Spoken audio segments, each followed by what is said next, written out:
Welcome to yet another episode of Full Torque. I am Jared. We are out here today with the Porsche GT2RS, and we have taken the wing off as per some of the comments to see if we can get some good draggy times on this.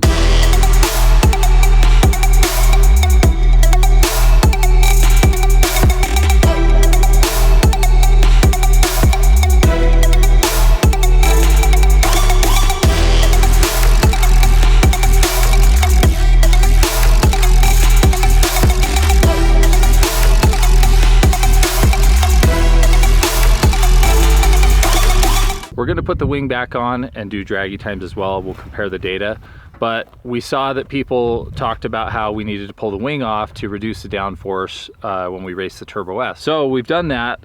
We would be racing the Turbo S, except for it's down at Envision getting some things done to it, so we don't have it. So we thought, let's come out and get some data on the 2RS and see how it does on draggy times without the wing. I live in a mountain area and I have to drive up a canyon. Anyway, it's springtime, freezes at night, thaws out during the day, so some rocks occasionally will come down. They're doing construction in this canyon and it's bumper to bumper traffic coming down and up. So I'm following a car really close and I've got a car right on my butt and winded through the canyon, and all of a sudden this car goes over and there's a rock there. So I've got a few choices.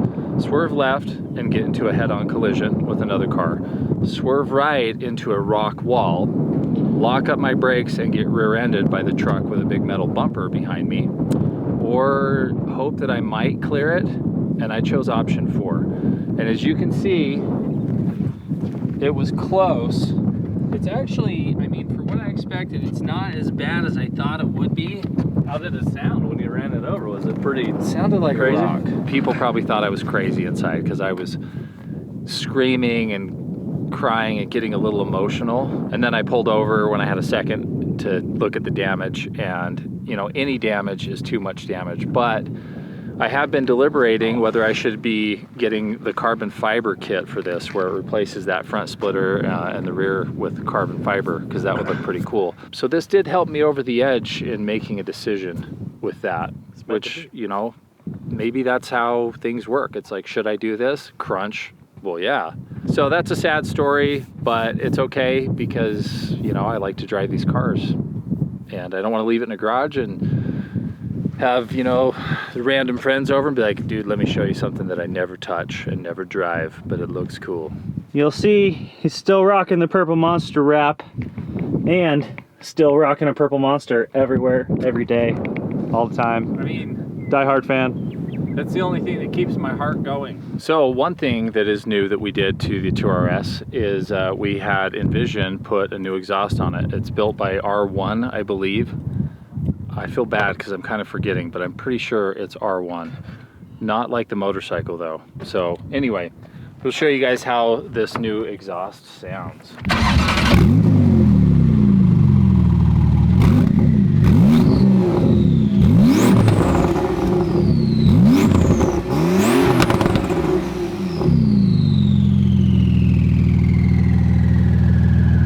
So much better than before. Yeah, way more better. Yeah. So definitely has a way cool tone to it. And at first I was worried because some exhausts can be really drony and irritating to drive.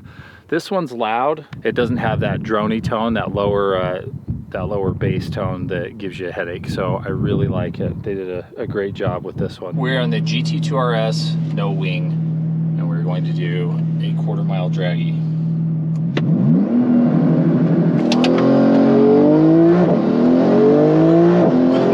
Little traction issues.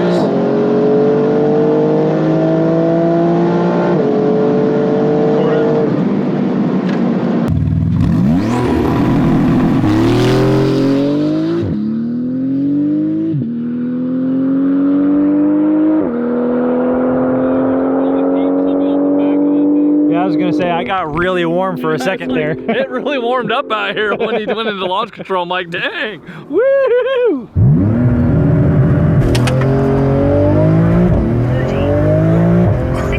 Little traction issues.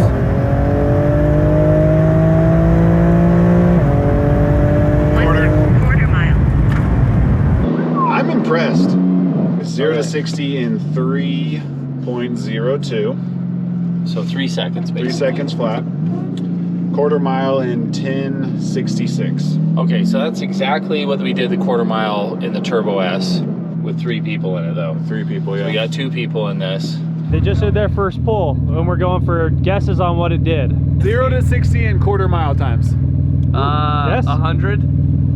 Did 100 at least. Okay, this guy's a What's your guess? 0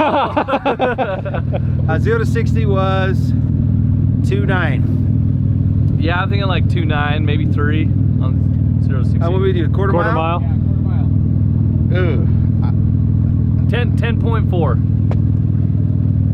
10.41. 10.8. He said 10.8. You guys are pretty close. Those were close guesses. Okay, so on the first run, 0 to 60 was 3.02. And then 10.66 on the quarter mile. We're gonna do it again and just see if we get any better results. You gonna take out some weight, or are we gonna leave? No, we'll just do one more with both of us, and then maybe we'll try it with just me. The quarter mile was at 132 miles per hour. Okay. Same as the Turbo S then. Run number 2.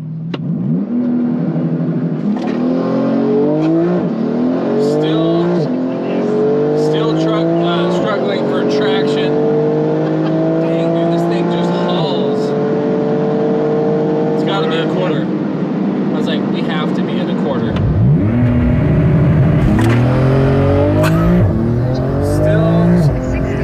Still struggling for traction. Dang, dude, this thing just hauls. 1/4 mile. It's gotta be a quarter. That was a better 0 to 60, even though I did feel like it spun going into second quite a bit. Yeah.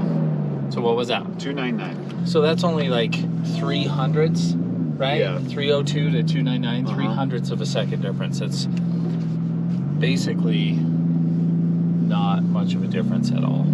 Yeah, no, still a 10.66 quarter. It was a 7.3, What was the 60 quarter? to 130. 10.66. Exact same. Exact same. So it was an identical, dang near identical run 2 times in a row. You gotta hand it to Porsche for consistent performance. I'll run it once, and we won't do the Draggy on video, so I can focus on driving for safety. But we'll just get the data off the Draggy on a run without Aaron in the car. I'm guessing that I might get down to a 10.5 in the 10.5s for a quarter mile. Probably like a 2.8, 0 to 60. Identical, essentially. Identical? 10.66 quarter, and it was a 2.99, 0 to 60. So we're gonna try it without Aaron. We're gonna do a solo quarter mile. Here we go.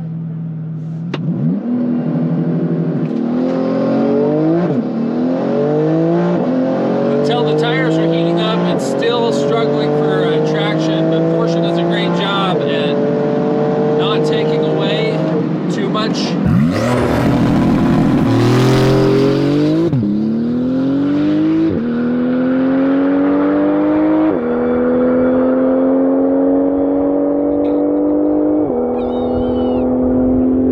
It's not killing the traction control too much. It's allowing it to hook up as much and as best as it possibly can. You can tell, because you really don't feel much difference until it decides that it's going to turn you loose, and then maybe you start feeling it there. So you can tell that the traction control system is keeping the wheels engaged with the ground properly as best as it can. The data says a 10.52 quarter mile and a 2.89 0 to 60. Basically, having Aaron out of the car, we improved our quarter mile time by 1/10 of a second, and we improved our 0 to 60 also by 1/10. How much did losing this fatty that's currently eating a Slim Jim do? Well, let's just see if you guys can make a guess. I'm going 2.9 in the 2.9s and a 10.5 quarter. Yeah, 2.98-ish. You guys are almost spot on. It's a 2.89 0 to 60. Wait, 2.89? 2.89 Oh, wow, 0 to that's 60, substantially better. and then a 10.52 quarter mile. Top speed any higher? 133.32, so a little over a mile an hour faster. 2 miles an hour faster. bit. I though. felt like this got as good a traction as it's going to get right now. If it's of any relevance to people that are really nitpicky, he's on a very much a full tank of fuel. That's the way It is. Jared I actually rolls. just filled it up, and this is Cool. the extended range tank. It's a big boy. So 23 gallons, isn't it? all I know is if I'm empty, it costs a lot more Wait. to fill it up. 23 gallons? This is the Suburban edition. Oh This my is- God. It's a huge tank. Like, if I was in normal mode, I'd probably get like 450 miles on a tank or whatever. Dang. But I never drive this in normal mode. For perspective, my full-size truck has a 23-something gallon tank. Yeah, most Basically. of this car is actually gas tank. These are the Draggy times for the 2RS wingless. We'll try and get another video done with the wing so we can compare that data. But thanks for watching. Be sure to like and subscribe. Let us know in the comments below if there's anything else that you're wondering or wanting to see from us with the 2RS, and we will do our best to oblige. Once again, we are not professionals, so take that for what it's worth.